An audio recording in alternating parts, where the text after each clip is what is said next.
Cette vidéo concerne tous les salariés. Si tu es un salarié, tu dois regarder cette vidéo jusqu'à la fin parce que ça te concerne de A à Z.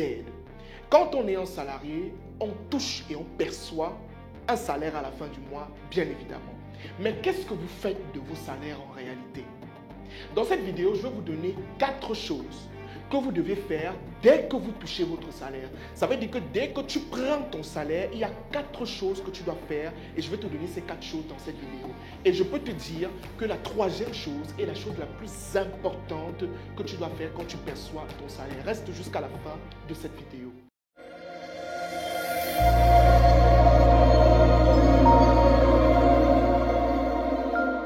Je me présente rapidement, je m'appelle Franck Noubossi, je suis le promoteur de la startup Oshare Mindset et sur nos différentes plateformes Facebook, YouTube et TikTok, tu vas retrouver du contenu qui va te permettre d'évoluer de manière conséquente sur des aspects très précis de la vie tels que la finance, la gestion des finances, le développement personnel et j'en passe. Alors, comme j'ai dit au départ, quand on est un salarié, il y a 4 choses qu'on doit faire dès qu'on perçoit son salaire. Ça veut dire que du moment où tu pars à la banque, ou je sais pas, tu pars dans le bureau de ton patron et qu'on te donne ton enveloppe ou que tu retires ton argent, tu dois faire 4 choses. Alors de prime abord, je tiens à préciser qu'être salarié n'est pas une mauvaise chose, d'accord? On dit souvent que tout le monde ne peut pas entreprendre. Il y a les personnes qui sont destinées à être dans leur cadre de salarié, c'est très bien. Mais même dans ta position de salarié, tu dois faire l'effort d'évoluer, d'accord? Parce que dans la vie, en réalité, on ne stagne pas, d'accord? On ne stagne pas. Soit tu régresses, soit tu progresses entre les deux. Maintenant, je vais te donner les 4 choses que tu dois faire avant de commencer, avant de toucher quand tu touches ton salaire du mois. Écoute bien. Alors, la toute première chose, je vais écrire ça en rouge pour que vous puissiez noter. Ça veut dire que quand tu touches ton salaire, la première chose que tu fais, bon, dans ce cas-là, moi je parle aussi pour moi, parce qu'il faut comprendre que oui, aujourd'hui, Franck Noubossi, peut-être je suis à la tête d'une start-up, etc. Mais il faut comprendre que dans mon entreprise, j'ai un salaire. Et tous les entrepreneurs qui regardent cette vidéo doivent faire la même chose. Ça veut dire que si tu es un entrepreneur, tu dois avoir un salaire dans ta propre entreprise. Donc, qu'est-ce que moi je fais? Alors, la première chose que moi je fais quand je perçois mon salaire, c'est quoi? C'est que je pars directement, quelque part, respecter ou alors honorer mes engagements spirituels. Quand je dis ça, ça peut paraître bizarre, n'est-ce pas? D'accord? Mais la première chose que moi je fais quand je perçois mon salaire, c'est que je pars respecter mes engagements spirituels. Qu'est-ce que j'appelle engagement spirituel? Parmi vous, il y a certains qui payent la dîme. Il y a d'autres qui ont des alliances, comme moi par exemple, l'alliance que j'ai avec Dieu, ce sont les dons. Ça veut dire que chaque mois, je m'en vais faire des dons. C'est quelque chose d'automatique chez moi, je ne m'amuse pas avec ça. Ça veut dire que dès que je perçois de l'argent, il y a une partie directement qui va aller pour les dons, dans les orphelinats, aux veuves, et même je suis en train de vouloir même faire ça pour les prisonniers. Je suis en train de préparer avec mes équipes pour aller en prison et nourrir les prisonniers. C'est très important. Ça veut dire que quand tu perçois ton argent, respecte d'abord tes engagements spirituels. Parce que ce que vous ne comprenez pas et ce que vous allez comprendre peut-être plus tard et peut-être trop tard, c'est qu'en réalité, on ne réussit pas sans le spirituel. C'est pas possible. C'est quelque chose de pratiquement obligatoire dans la vie d'un homme. Et un homme, en fait, qui aspire à de très grandes choses, doit tisser des alliances spirituelles. Calme-toi, ce n'est pas la sorcellerie. Quand on parle d'alliance spirituelle, moi par exemple, j'ai mon alliance avec Dieu. Mon alliance c'est quoi? Aussi longtemps, Seigneur, que tu vas bénir mon entreprise, moi je m'engage à faire continuellement des dons. Voilà une alliance spirituelle simple. Il n'y a pas la sorcellerie dedans. Ça veut dire que tous les mois, quand Dieu me bénit, je m'en vais faire un don. Maintenant, toi tu dois aussi faire ton alliance en tant que salarié. Qu'est-ce que tu veux et qu'est-ce que tu es prêt à donner? Donc tu vas retirer une partie de ton salaire pour respecter. Il y a des personnes, par exemple, moi par exemple, je donne ma dîme. Il y a la dîme que je donne chaque mois. D'accord? Donc, c'est ça que j'appelle les engagements spirituels. Maintenant, petit 2,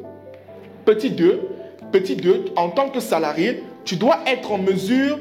Attends, on reprend dans un instant. Je me permets de grignoter un peu de ton temps pour t'annoncer que Oshare Mindset lance officiellement l'Académie financière, une école qui sera en ligne et qui va t'apprendre comment gérer ton argent et passer à un autre niveau sur le plan financier. La première session de l'Académie financière se tiendra ce 30 août et le thème sera maîtriser ses dépenses et optimiser ses revenus. Alors, si tu veux faire partie des premiers apprenants de notre Académie financière, une seule chose à faire, tu cliques sur le lien qui se trouve en commentaire et tu réserves ta place. Je tiens à préciser que ça se passera en ligne. Ça veut dire, quelle qu'en soit ta situation géographique, tu peux participer à cette formation. Donc, alors, clique sur le lien et réserve ta place dès maintenant. Merci.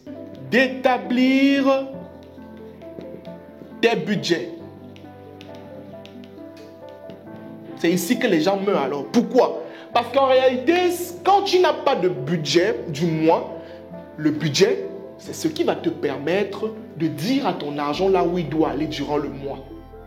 Est-ce que tu comprends?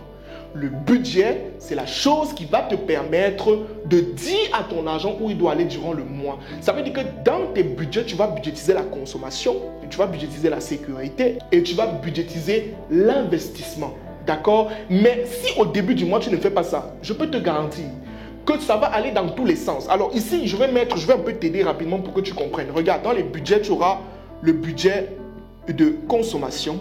Ça veut dire que c'est ici en fait que tu vas mettre la nourriture, le loyer, le transport, tout ça, tu dois planifier ça pour le mois. Ensuite, tu vas avoir le budget de sécurité. Le budget de sécurité, c'est quoi? C'est l'épargne et les imprévus. Et pour terminer, l'investissement. C'est ce qui va te permettre, ça c'est l'argent que tu mets de côté, peut-être pour tes formations toi-même et aussi pour les projets dans lesquels tu vas investir. Ça c'est de 2. Ça veut dire que quand tu es salarié, petit 1, qu'est-ce que tu fais? Tu respectes d'abord tes engagements spirituels et petit 2, tu respectes tes budgets, tu établis tes budgets. Maintenant, petit 3, tu dois être en mesure de faire quoi? Organiser tes dépenses. Ça veut dire quoi? Prends un papier, tu notes tes dépenses de manière concrète. Ça veut dire les dépenses fixes, les dépenses courantes et les dépenses occasionnelles. D'accord? Tu vas structurer cela avec ton salaire. Tu prends tes dépenses, peut-être il y a le loyer dedans, les trucs en fait qui sont fixes, le loyer. Les dépenses courantes, peut-être la lumière, l'électricité, toutes les dépenses occasionnelles sont des trucs qui peuvent arriver. Tu prévois aussi. D'accord? C'est pour ça qu'il y avait en haut le budget de sécurité et les imprévus. Et pour terminer maintenant, tu dois être en mesure de faire quoi? Faire preuve de discipline. Parce que tout ça là en réalité, si tu n'apprends pas à canaliser tes émotions, tu n'apprends pas à être discipliné, tout ça là ne sert à rien. D'accord? Tout part de la discipline. Ça veut dire que quand tu as budgétisé, tu dois respecter tes budgets durant le mois. D'accord? Voilà les 4 choses majeures que en tant que salarié, tu dois faire dès que tu perçois ton salaire. J'espère que tu as appris quelque chose dans cette vidéo. On se dit à la prochaine pour une nouvelle vidéo. Merci.